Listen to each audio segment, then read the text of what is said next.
The Olympics had a opening ceremony the other day, and a lot of people have been talking about it.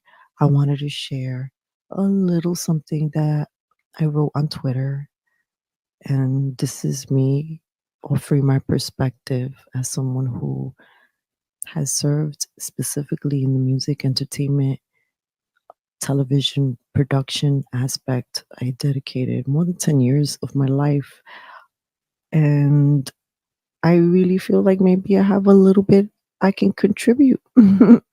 So, the way I see this is that the Olympics are supposed to be about the best of the best and appreciating what the best looks like from different countries.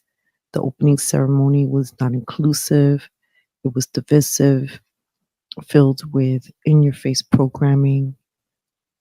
What about it was family friendly? When I think back about being a kid and tuning into the Olympics, it was about a family like event, watching it with your friends, with your loved ones. Everybody was excited.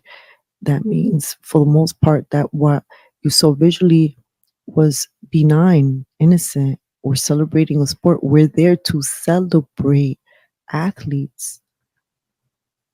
And once again, this all got upstaged by this opening ceremony. Was it worth it? You've pissed off a lot of people. I mean, people are tired of being mocked. God's people are being tired of being mocked. Leave us alone.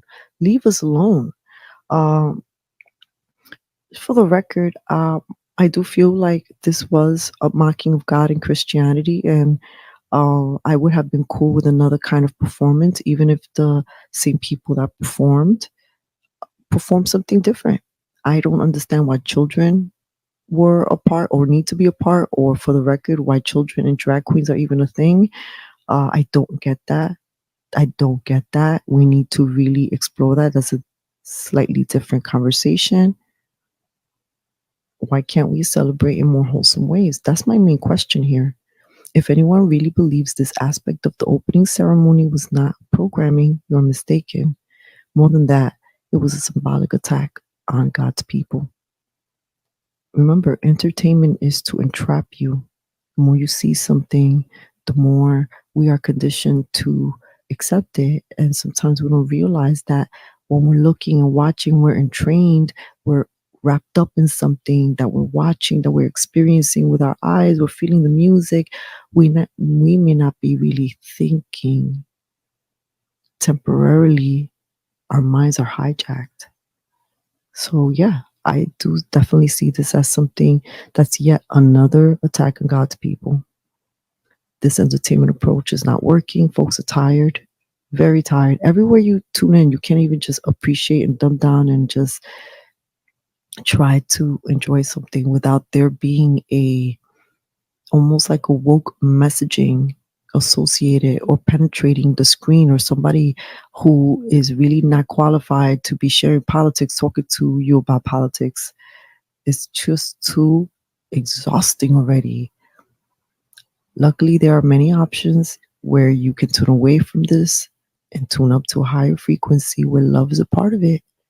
So that's the other part here. God is watching. Um, God's people, how are you going to respond? And I didn't just say Christians, I said God's people. How are you going to respond to this? Do we just keep turning cheeks? God is watching. Thank you for listening. This is Ralph Cafecito Break.